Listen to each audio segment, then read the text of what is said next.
আল্লাহ, আমার সাথে যাকে দেখলে তুমি খুশি হবা, আমার সাথে যাকে দেখলে তুমি রব হিসেবে খুশি হবা, আল্লাহ তুমি আমাকে তাকে দান করো।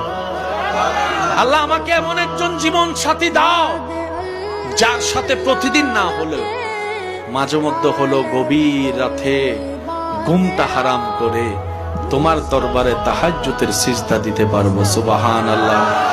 আল্লাহ আমার জীবনে এমন একজন নিয়ামত দাও যে ব্যক্তিটা আমার জীবনে আসলে আমার ভাঙ্গা ঘরটাও শান্তিতে রূপান্তর হয়ে যাবে।